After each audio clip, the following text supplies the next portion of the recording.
Well, good day, everyone. My name is Frank Mallicoat. I'm a news anchor reporter for Fox here in the San Francisco Bay Area. And my guest is Gene Guarino. He is the founder of the Residential Assisted Living National Association, some 30,000 facilities all across the United States, over 200,000 seniors. And by the way, he's the owner of 6 facilities as well in Arizona. Good to have you with us, Gene. Good to be here, Frank. All right, well, tell us, what is the RALNA? What exactly is that? Well, we're a national association for all of the homes that are residential assisted living homes. In California, San Francisco, they call it an RCFE, Residential Care for the Elderly. So it's the homes that seniors live in when they are not ready for a nursing home, but they can't stay home alone. We're the national association for them. And some 30,000 strong, I might add, right? As we mentioned? Yeah, nationwide. California, there's about 6,500. It's the largest state with the largest number of homes.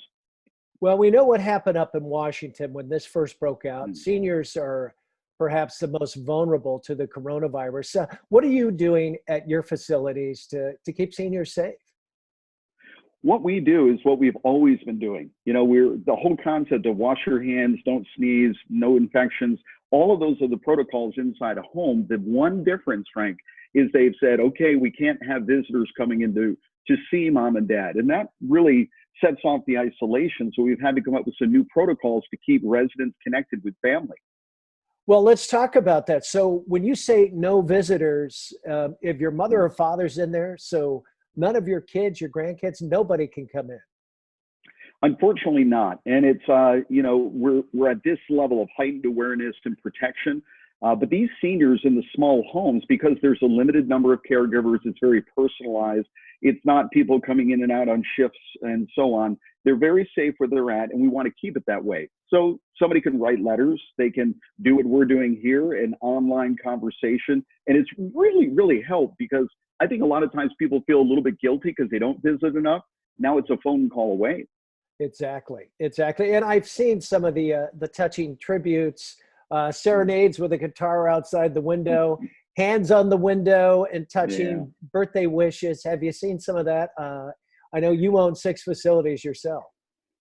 Yeah, and all across the country, this is happening. You know, our members are letting us know, here's what we're doing to help, here's how we're connecting people, and it's the personal touch once again. A little hard to do, frankly, when you have a large big box facility with 200, 300 beds, but in a home, it's a home in a neighborhood. You can go up and touch them through the window or really connect as best we can in this time. How are the seniors dealing with this? Because they're the ones that are isolated. Tough enough for their children or their grandkids, but how about the seniors? You can imagine that they're nervous. So one of the things that we're hyper aware of is let's not have the news on all the time. Now, I know that's not what you want to hear is, on TV. No, I get it. Gene, I got to turn off the TV occasionally too. We get all saturated. Do. So, yeah, and we need to keep their mental state positive, and that connection, just changing that pathway so that they can still be loved and connected and cared for. When you're in a good home and a good facility, it makes it a lot easier because it's just continuing to do what we've always done. And technology is our friend, and I think we're all learning that right now. So some of the seniors are learning how to Zoom, I might say. Well, I'll say they're learning how to sit still and talk to a camera. I don't know if they're going to learn how to do that. Exactly. What are some of the things to occupy their time? Because without any visitors, it's probably a little lonely inside, I bet.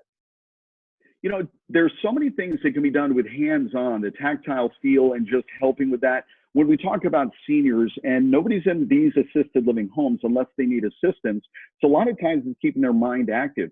And I think we were talking a little bit about it before, music, just playing music and sometimes having instruments in the home where all of a sudden somebody comes out that they remember, yes, I used to play. It's very magical music, but all kinds of activities, puzzles, drawing, not just sitting and watching TV. All of those things combined is what creates that happy atmosphere. And you own 6 facilities in Arizona. How stressful as a manager of all of those has that been for you? Well, as an owner, I'm not the person who's there day to day. So our managers, we're in touch with them regularly. They're rock stars. I mean, they are so good at what they do. And one of the key things is they love the seniors. That's how we choose people. So they're good at what they do. I don't need to overmanage them. It's just tell me what you need to be successful. So a few more supplies, a few more things. They're actually working longer hours than some. When it comes to all of this unemployment that's going around, very unfortunate, but for caregivers, they're fully employed. And more people would be getting into the industry so they can be offering that service, I'm sure, as well. And the loved ones that can't get in, are you hearing from them? What do they say? What are they saying? They're nervous, they're concerned, because what you can't see, that's the angst. So we have to describe to them in detail, let them talk on the phone, all those kinds of things. Now, realistically, sometimes prior to this, the kids who were 50, 60 years old didn't want mom or dad to have that instant access to them, like call them at work or whatever. But now that they're at home, they do want that connection. So it's really working out that the technology and all of the resources that have been available are now becoming front and center in our homes. And don't you think the way we live, we were talking off camera about this a little bit, our lifestyle, how we greet people, and in these care facilities, things will change forever, I would think. Yeah, that's, I'm going to say, the unfortunate side of things, because we all need a hug. We all need that personal touch. And if I can't touch somebody on their hand, if I can't give them a hug, that's not good for us humans. So things are going to change. It's, I realistically think it's like 9/11. The concept of getting on a plane before, simple, easy breezy. Today, oh my goodness, it's completely different. A lot of things are going to be that way now. And did it take a while for the seniors? I know they had that awful thing that happened up in Seattle where a number of people have died in that senior citizens home. But has it taken them a while to kind of wrap their arms around all this, to understand why the doors are shut, why the loved ones aren't in? The seniors that are in our homes, they're not as sharp and as right on point as you and I might be. So I'm not going to presume that they have fully taken it in, because who of us has? Right. We're all figuring out as we go along. Sure. But those unfortunate things that happen in those big box facilities, you really should not see that in a small home. With an RCFB in California with 6, 8, 10, 12 people, you have a very limited group of people. The caregivers are screened, very few visitors. So it's not going to be somebody who delivers a package and next thing you know, 10 people out of 200 have something. Are very safe in a small home. Well, let's talk about what is considered a big facility and what is considered a smaller one. And I understand yours are on the smaller side, right? Correct. Yeah. Residential assisted living. So think a single family home in a neighborhood. Some states will limit you to 10, some to 6, some are unlimited, but it's 21 or less is kind of the number at the Residential Assisted Living National Association. And that's where there's about 29,000, 30,000 now of those homes across the country. And do these people actually bring in some of their own furniture? Mm-hmm. Yeah, when they come in, the home is furnished, everything is supplied for them. But if they want to hang pictures on the wall, or if they have a favorite chair, they're welcome to, but they don't have to bring anything. So right. They're not moving in their furniture, they're moving into a home in a community that's already there.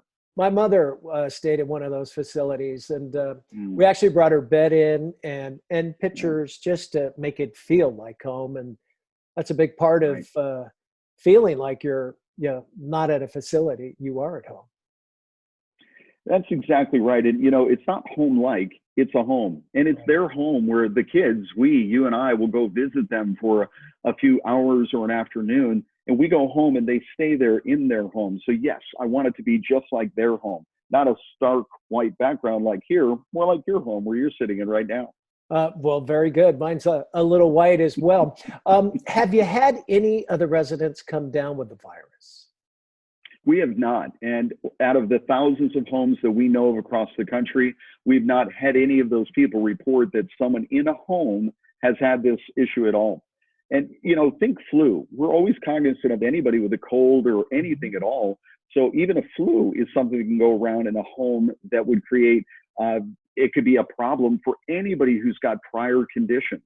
And that's really what we're seeing. I think after this is all done and all the dust settles and they look back, the vast majority of the people that died during this virus, during this crisis, will be people that had prior conditions, and this exacerbated it. So thank God, no issues right now. We're keeping things safe and smooth. We're limiting visitors, if not any visitors at all. And that isolation is what we're really trying to get past, so that these seniors are still loved and cared for, even if it's over the TV. Well, that's great news. I had a host of questions. I'm glad I don't have to ask them now, Gene. That's for sure. Talk about your employees, because it's got to be a little stressful. They're coming and going. They're going back to their families, presumably. How do you make sure where they're going doesn't come back into the facility? Well, we're here in Arizona, and the outbreak itself is very limited compared to some of the cities we talk about across the country.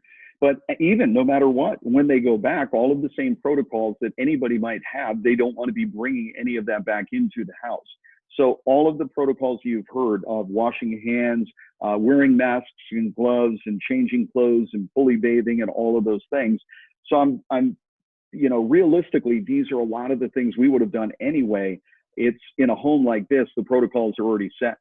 Well, I understand you've kind of stepped up nutrition as well. Not that you weren't feeding these seniors great meals, but whatever you can do to build up their immune systems, just in case something were to happen.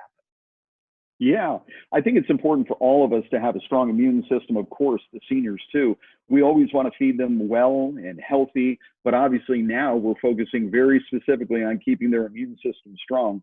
So those different vitamins or foods that you can eat in order to provide or help enhance their immunity, that's exactly what we've been doing. I know I've had a lot of salads this week. I think I'm ready for a burger, but that's a question for another day. The whole thought to quarantine anyone 65 or older came down pretty early during the outbreak here in the United States. Do you think that helped? Obviously, you had to kind of shut the doors pretty early, more so than restaurants and that kind of thing. Yeah, I'm going to say yes, but there really wasn't a stop to visitors coming to visit until much later on. So even at the beginning, we can say things started way back when. Some have been in place forever. But even the concept of no visitors, which is the biggest, harshest one, because again, we really want those seniors to be connected to family, at the families there whenever they want to visit, we want them to visit. So that's the one biggest one, and that's been implemented now for close to the last 30 days at this point. I know you're based in Arizona. You touched on it a little bit. We haven't heard a lot about the outbreak there, but it sounds like it's certainly not as big as it's been in, say, New York or some of the other bigger cities. Tell us about Arizona and what's going on there. It's really interesting because even later today, I know this may sound controversial to some of you, but I'm going to go out to play golf. And that golf course is open because we can social distance there. It's, really when you go outside of the home, it's business as usual, not business. It's life as usual. I mean, and what I love seeing is people are out riding bikes. They're connecting with their families. They're doing different things and activities. And certainly there's no restaurants open, very limited in stores and all of that. So people are keeping their distance, but there's not a heavy oppression, and there's not a lot of people that are outwardly upset or freaking out. I think a lot of people are just staying at home, myself included. My wife and I and the immediate family will get together, but life is life, and we still do need to carry on. Yeah, I was at Costco the other day. I have a surgical mask that I was given through work, and I left it in my car. I took 2 steps, and I saw the line, 6 feet, 6 feet, 6 feet, and about every one had a mask on. I thought, you know what? I'm okay with that. I'm going to put one on. How about you? Are people doing that? I don't think we're seeing that much in Arizona, other than if you are in that more confined place. I can't imagine being in a place that's truly confined and not doing something, but avoiding it is really the best way, because who knows? But I'm just encouraging people to let's not let this break down our social connection to each other. That's the bigger danger. The mask itself is one way for you not to spread. It's not even so much that it's not going to come in. It's when you cough, it doesn't go out. Right. The virus can still come in. You touch your hand, your face, whatever. So if you are not feeling good, please just stay home, enjoy yourself, read a book, write a book, whatever you want to do. But the concept of going out in public, it's if you're sick, then you certainly should cover up. And even a bandana will do that if you can't get your hand on a mask like you did.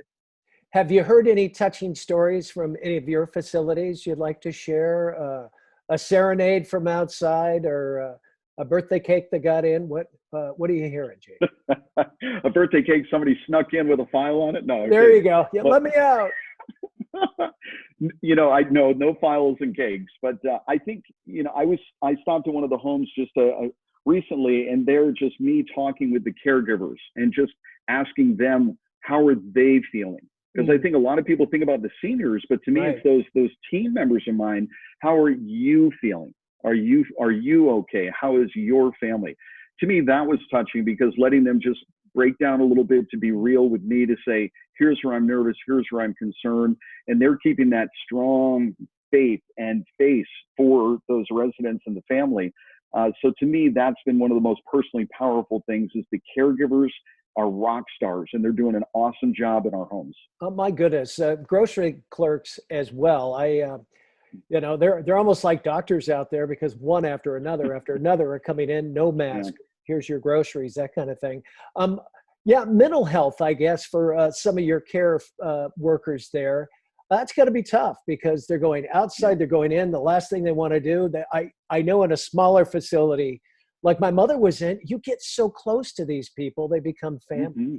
And the last Yeah. thing you want to do is bring any unwanted guests, so to speak, into the Yeah. facility. So they're doing okay. Yeah, they're doing very, very well. Now they're going to need some rest once this is calmed down and so on. A lot of them have been working extra or on call, and just being available as needed. So they also, I know one of them, I was in there speaking to one of our caregivers, and she was going to take a trip with her daughter to California. And they said, unfortunately, we can't do that. So she's there working, but it was just great to connect. And really, I do mean this, Frank. There's a lot of us that kind of lost touch around in the rat race. We're running around just busy, busy, busy. This has Right. caused everybody to pause, slow down, and really kind of focus on what is important in life. I see a lot of really, really good things coming out of all this. I was going to say, our habits are going to change. Certainly, the way we greet people. Real estate's going to change, because look what we're doing here. I think a lot of companies are realizing, wow, we can be more efficient and work from home. Boy, good idea. I think a lot of changes in our world. And do you see any big changes because of this in your facilities, or in care like that? In the facilities itself, I think what we're going to see is definitely a big move up in the technology to connect people together. Telemedicine, doctors coming to visit. Just now, we just need the screen. Show me, tell me, and let's do it that way. So I think telemedicine is going to increase dramatically.